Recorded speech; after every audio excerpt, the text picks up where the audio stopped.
저도 랩2050 공부하면 안 될까요? 월급을 올릴 수 있지 않을까? 이미 총리를 지내고 5단계 회전문을 거친 74살 노장이 다시 총리로 등판하지 않아도 될 만큼 우리나라 인재풀이 두터워지길 기대해봅니다. 네, 안녕하세요. 랩2050 TV 지기 김중배입니다. 네, 안녕하세요. 이원재입니다. 네, 안녕하세요. 고동현입니다. 날이 많이 더워지고 있습니다. 네, 맞아요. 이렇게 더워져서 벌써 더워졌어요. 우리는 다 재킷을 벗었는데 원재님은 역시 영국 신사인가요? 엄중한 마음으로 영상에 임하기 위해서 재킷을 입고 왔습니다. 그렇군요. 고위직 얘기를 할 거니까요. 그렇지. 네. 맞아요.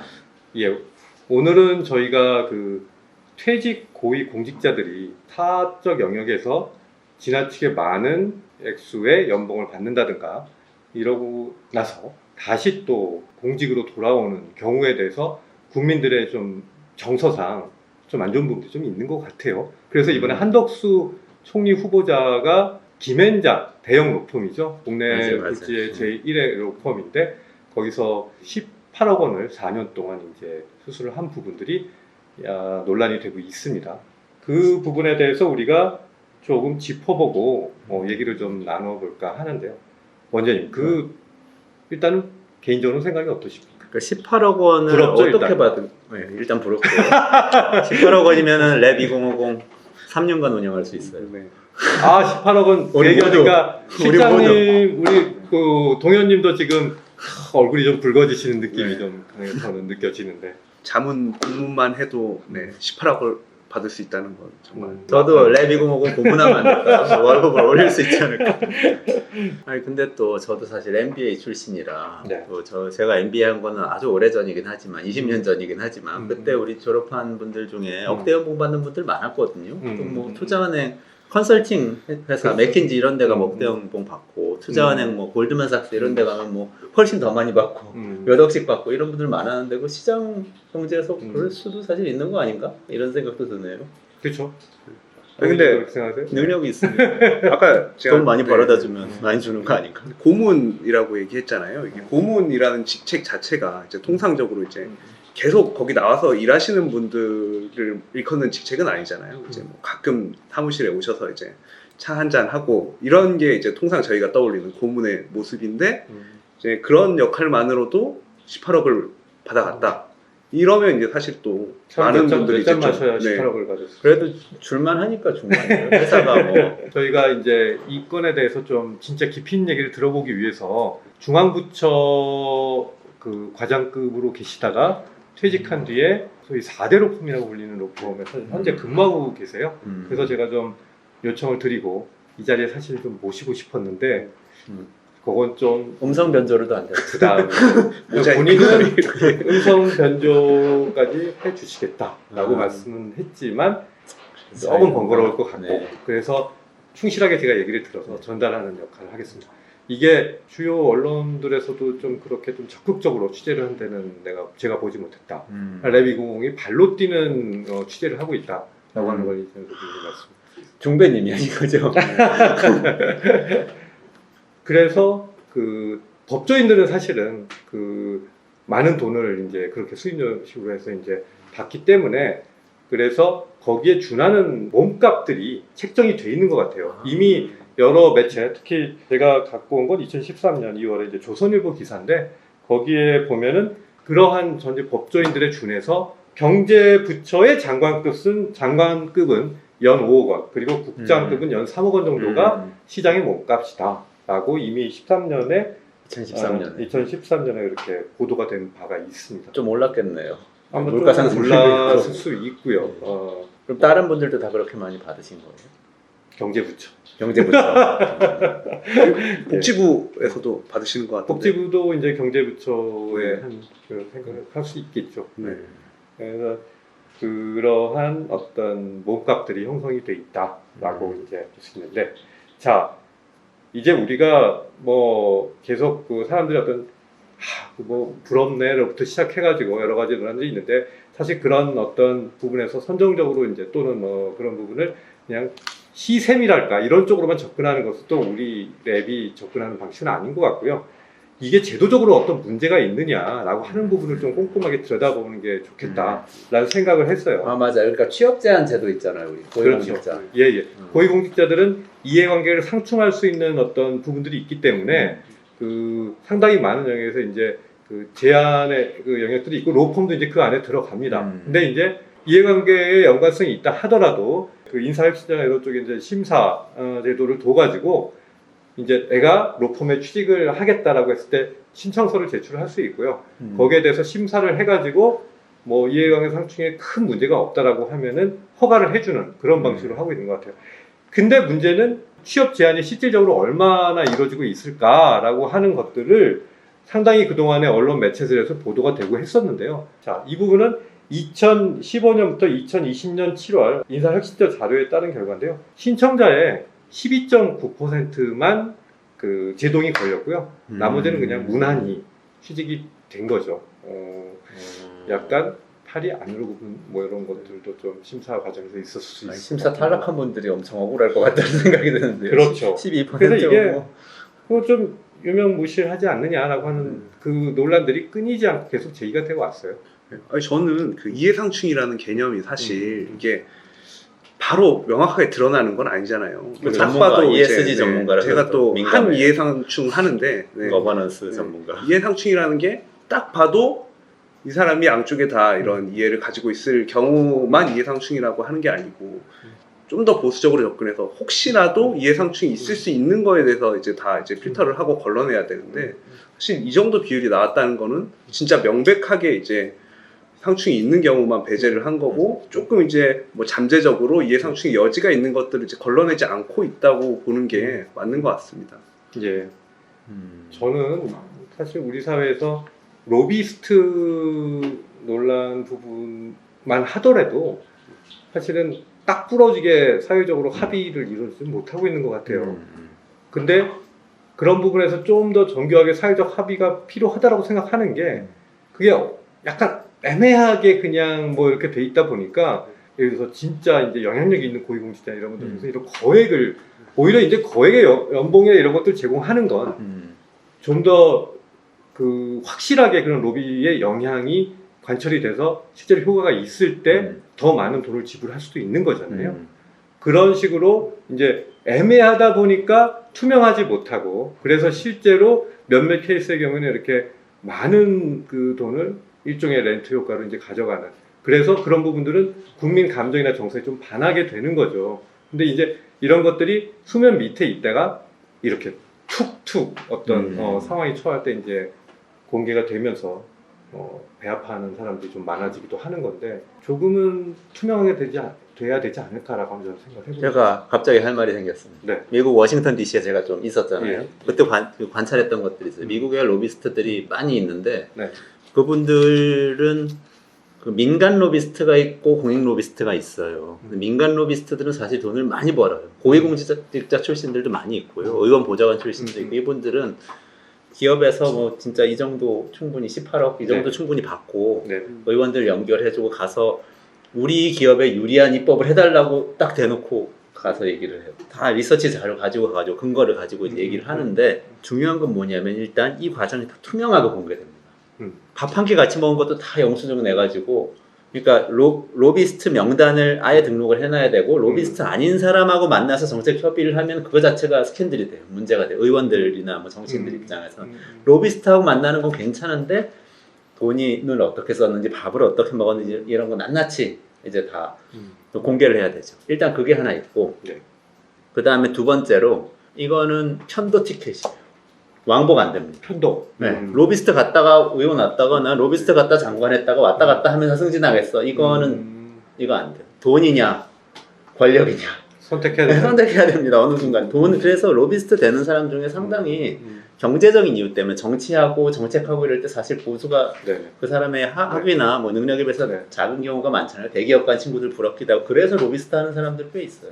그렇군요. 예, 그리고 또 공익 로비스트의 경우에는 우리로 따지면 시민단체 시민단체들도 학연 지원으로 사실 의원이나 고위공직자들 만나가지고 그 입법과 관련된 의견 제시하는 경우가 많아요. 물론 시민단체들은 뭔가 이런 이해관계가 없기 때문에 돈 많이 받고 이런 건 없지만 그래도 학연 지원으로 하는 거는 안 좋다고 생각해서 공익단체들도 로비스트 등록을 합니다. 그래서 공익 로비를 하는 거예요. 그것도 다 투명하게 공개하는 거죠. 네. 이게 이제 미국의 좀 시스템이라고 네. 생각하시면 됩니다. 좀 다른 것 같아요. 그런 면에서. 그렇죠. 우리는 이 지점에서 좀 제도란가 절차라고 하는 것들이 많이 좀 여전히 부족한 부분 아닌가라는 생각이 좀 드네요. 도현님 무슨 하실 말씀이 있는 것 같아요? 아니 이 말씀하신 대로 이게 사실 뭐 퇴임하시고 이제 가실 수는 있는 것 같아요. 네, 뭐 가서 뭐 연결고리 역할을 해줄 수도 있고, 그게 뭐 나쁜 방향으로 하실 수도 있지만 좋은 방향으로 하실 수도 있잖아요. 기업과 이제 뭐 정부 간의 연결고리 역할을 이제 뭐 네, 할 수도 말씀하신 대로 있는데. 공익 로비스트라고 하는 네. 것들은 네. 근데 그게 뭐 투명하게 되면 또 좋은 거고. 근데 이렇게 한번 가셨으면 다시 오시는 거는 또 이게 사실 네. 가셔서 불투명하게 하신 것도 좀 문제가 되는데. 이제 갔다가 또 오신 게 또 이게 이거는 사실 이제 말씀하신 대로 미국 사회에서도 지금 거의 안 좋게 이제 발행적으로 그렇죠. 하고 있지 저도 않은 관련한 부분인데 사를 보면 좀 정말 고위공직자들의 경우에는 예를 들어서 그런 어떤 사기업의 어떤 이해관계를 하는 로비스트로 활동을 하는 것을 되게 꺼려하고 실제로 이제 여러 가지 우리가 계속 이제 먼저는 이제 공익적인 어떤 싱크탱크랄까 이런 쪽에 이제 일들을 주로 부통령급 이상의 이런 그런 경우가 더 많다라고 이제 엄격하게 이제 그런 부분들을 보는 거죠. 사익 추구를 제한하거나 그 부분에 어떤 그 좀 일종의 이제 규제 이런 것들 두진 않지만 공익을 추구하는 것이 사익이 그 부분을 갖다가 예를 들어서 오염시키거나 이렇게 하는 부분들은 철저하게 차단해서 공익이라고 하는 부분들을 좀 보호하는 측면은 충분히 있는 것 같아요. 그래서 사실은 우리 회전문 인사니까 나쁘다고 우리는 보도를 많이 했는데 사실은 미국의 사례를 보면요. 공직에 있다가 돈 벌러 가는 거는 원웨이 티켓입니다. 편도 가면 못 와요. 대신 돈 계속 잘 벌고 그 다음에 옛날에 친구들은 그냥 계속 연결해서 설득은 하고 하지만 돈 거래 이런 건 뇌물 이런 거 없도록 딱 투명하게 공개하고 대신에 나 공직 다시 하겠다. 근데 이번에 낙선했어. 내지는 이번에 우리 당이 집권을 못해서 내 장관 자리는 없어졌어. 그럴 경우 이분들은 싱크탱크로 갑니다. 브루킹스 이런 데 가면은 이런 고위급 리서치 펠로우가 엄청 많아요. 공익단체, 시민단체, 비영리 싱크탱크로 가서 거기 있는데 거기 뭐 수업 벌진 못해요. 거기는 그냥 공적인 활동하는 거예요. 그쵸. 발언하고 그러다가 나중에 또 기회가 오면 공직 다시 하죠. 이게 회전문이죠. 공직의 영역, 정상 범주에 국민들이 용인할 수 있는 수준의 범주에 있는 분들은 계속 그 안에서. 그렇죠. 근데 이제 예를 들어서 그 어떤 선거 포스트랄까 어떤 그 오픈된 어떤 공직에서 이제 그 업무가 끝난 분들은 또 이제 약간 그 간접적인 또는 이제 그 싱크탱크랄까 연구 쪽 이런 쪽으로 이제 또 일자리들이 있어서 그렇죠. 계속 네네네. 사실 요게 이제 그 회전문 인사라고 하는데 네. 이거는 선순환의 회전문 인사라고도 할 수 있겠네요. 근데 우리나라도 사실 연봉 5천만 원 주는 비영리 단체 싱크탱크 일자리가 많이 있다. 그럼 저는 국실장 과장급 하시는 분들 많이 오실 것 같아요. 왔다가 또 다음 기회에 다시 또 공직을 하시면 되니까 정책연구하다가 그렇죠. 공직하고 공직하시다 정책연구하고 자연스럽잖아요. 우리가 실제로, 그게 없다는 게 좀 예, 문제인 거예요. 제가 아까 열심히 발로 뛰어서 취재를 한 그분의 얘기를 좀 소개를 A 해드릴게요. 과장님. 아, 네. A 과장님. 자, 일단 비법적 고위공직자들이 이제 로펌에서 하는 일이 뭐냐라고 했을 때 이분이 이제 로펌의 지금 그 수임이나 이제 활동이나 이런 것도 설명을 해주셨어요. 일단 뭐 법률 컨설팅 회사인 거잖아요, 로펌은. 근데 이제 뿔의 영역이 사실은 뭐 어떤 법률적인 문제에 국한되어 있지는 않다 그래요. 여러 가지 이제 폭넓은 정책이랄까 규제 영역이랄까 이런 것들이 뭐 이런 것도 요청을 하는구나 싶을 정도로 광범위하게 이제 로펌들이 수임하는 이런 어떤 사건이나 이제 그 의뢰 요청들은 참 많이 있는데 로펌이 그런 어떤 다양한 어떤 요구들을 받아 안기 위해서 공직자들의 수요는 꽤 높은 게 사실이다라고 하는 부분을 말씀을 하더라고요. 근데 그러면은 왜 이제 로펌의 그런 것들 수요가 더 높아지느냐고 했을 때 아까 우리 투명성 얘기를 계속 강조하지만 우리 공직사회 문턱이 너무 높다라고 하는 사실 부분을 말씀을 하더라고요. 그래서 사적 영역이 됐든 공적 영역이 됐든 뭔가를 공직자들이나 이런 공적 영역에서 이제 정책을 만들고 위반하는 분들한테 우리 주장이 이래, 우리 의견이 이래라고 이제 얘기를 할 수 있는 어떤 창구랄까 또는 그 정책이 만들어지는 과정을 내서 오픈해서 이제 바라볼 수 있는 어떤 정책이 진행되고 있는 과정을 알고 싶을 때 그런 것들이 미국이나 다른 선진국에 비해서 우리 사회는 여전히 좀 많이 제한적이다라고 하는 부분들을 말씀합니다. 그리고 우리가 싱크탱크 얘기를 계속 하고 있지만 그분도 똑같은 말씀을 하세요. 한참 일할 나이에 이제 공직을 떠나게 되는 분들이 있는데 사실 사기업이나 로펌 말고는 갈 데가 없는 거예요. 근데 그 부분도 이제 취업 제한이나 이런 것들이 걸리게 되면은 힘들고 사실은 일부 특정 힘이 있는 고위 공직자들은 그걸 또 빠져나가시는 분들도 많이 있지만 또 다수의 그 조금 이제 낮은 직급의 이제 공직자들이 이제 떠났을 경우에 그런 분들은 또 이제 많이 이제 그런 제한이 걸려서 사실은 되게 힘들게 어떤 갈 곳을 찾지 못하는 분들도 사실 많이 있는 게 현실이다. 그럴 경우에 좀 그런 분들이 이 안에서 공직의 바운더리에서 좀 일할 수 있는 범위, 그 우리가 말씀드릴 수 있는 꼭 공직은 아니더라도 이제 공적인 영역이라고 할 수 있는 싱크탱크랄까 이런 것들이 좀 많아지면 좋겠다라고 하는 말씀을 분명히 하더라고요. 레비공이 자리를 많이 만들면 되는 거 아닌가요? 그쵸. 네. 레비공이 자리 많이 저희 만들어요. 지금 자리 많은 자리 둘 때는 많아요. 이게. 근데 월급이 없어서 그래요. 고문 와서 고문료를 네. 네. 그래서 이제 저희의 역할이 저희 어떤 뭐 앞으로의 어떤 그에 대한 부분들 열심히 해야겠다라고 하는 생각을 좀 더 하게 되는 거고요. 예. 아, 근데 그러면은 그런 것들을 확대시키면 많은 분들이 사실 공적인 역할을 더 많이 하실 수도 있다. 그렇죠. 저희 공직자분들이. 어쨌든 우리 사회에서 공직자들이 이런 마음가짐이 필요하겠네요. 어느 순간에는 돈이냐 공직이냐 선택을 맞습니다. 하겠다 이렇게만 해주면 큰 문제. 돈 예. 그렇다고 뭐 찢어지게 가난하게 살라는 게 아니라 그러니까요. 그냥 공적인 영역에서 그냥 먹고 사는 정도 하겠다는 예. 생각을 하시면 좋을 것 같은데 어렵나 보죠? 맞습니다. 그게 어려운 것 같고요. 중앙일보의 기사 중에 좀 의미 있는 칼럼을 쓰신 신재영 서울대 경영학과 교수님의 칼럼을 마지막으로 좀 소개를 하면서 이 부분 마무리를 했으면 하는데 제가 좀 읽어볼게요. 이분이 좀 이 부분은 명확하게 우리 사회 좀 가이드라인이랄까 생각해야 될 부분들을 제시를 하는 것 같습니다. 한덕수 이제 후보자가 이제 공직 로펌 다시 이제 공직으로 이제 돌고 도는 회전문을 거쳤던 거잖아요. 근데 이런 고문 경력 자체가 이제 총리직을 수행하는데 그 자체가 흠결이다라고는 단정적으로 말할 수는 없겠죠. 근데 실제로 우리가 아까 얘기한 대로 미국에서도 그런 천문학자에서 그런 보수를 받는 것 자체를 이제 제한하고 있지는 않잖아요. 그런데 이제 말씀드린 대로 여러 가지 것들이 투명하게 공시가 되고 있는 것이고, 그래서 그런 어떤 공시를 통해서 저 사람이 한 행위가 저런 사람이 저 보수를 받았을 때 이게 실제로 무엇과 연결이 돼서 이렇게 받았을까라고 하는 것들을 사람들이 유추하거나 또 그 부분에 대해서 검증을 할 수가 있고, 그래서 만약에 그게 정말 이해관계가 상충되고 도덕적으로 약간 문제가 될 수 있는 소재의 어떤 것들이 연결이 된다면 이제 계속 논란이 되겠죠. 그것이 실제로 그렇게 논란이 되면 이분이 이제 여러 가지로 공직이나 이런 분들 다시 오게 됐을 때 우리가 판단할 수 있는 기준이 될 수 있는데, 지금처럼 돈을 많이 받으셨는데 그게 어떤 식으로 어떤 식의 활동에 대한 대가인지를 우리가 전혀 알 수 없는 그런 부분이 있다면, 그게 흑막으로 이렇게 가져 있다면 계속 의혹만 난무하면서 그분의 추후에 이제 그 활동이나 이런 거에도 제한이 될 수 있는, 그래서 이게 우리 사회의 정치 영역에 결국은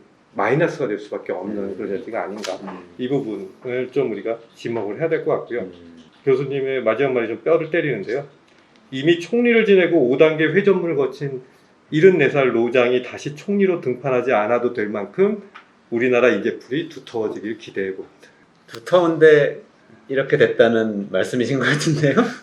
약간 이렇게 돌려 말씀하신 거 아닌가? 그러진가요?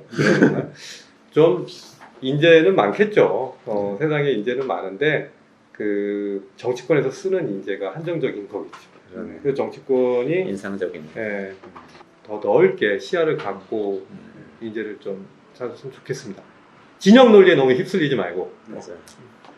로비스트 관리 제도도 만들어야겠네요. 네, 그런 것도 좀 필요할 것 같고요. 필요할 것 같고. 이 부분은 앞으로 우리가 제도적 보완이나 이런 부분에 대해서는 한번 계속 관심 갖고 지켜봐야 될, 좀 연구를 해야 될 부분인 것 같다는 생각이 좀 들었습니다. 전직 공직자 여러분 같이 연구해 주시면 좋을 것 같습니다. 네. 이 제 취재 응해주신 선배님도 좀 기여를 해주시지 않을까. A 과장님. 네. 감사합니다. A 과장님. 네, 총평 뭐 하실 얘기 있을까요? 네. 아닙니다. 저는 뭐 아까 말씀드렸듯이 정말 우리 사회에서 이해상충이라는 개념에 대해서 좀 많이 더 생각할 필요가 있는 것 같습니다. 네. 날이 점점 더워지고 있습니다. 국민들 열받게 하면 안 되겠죠. 네. 조금 더 공적 영역의 분들이 분발했으면 좋겠습니다. 네. 감사합니다. 더 좋은 영상으로 찾아뵙겠습니다. 네, 감사합니다. 감사합니다.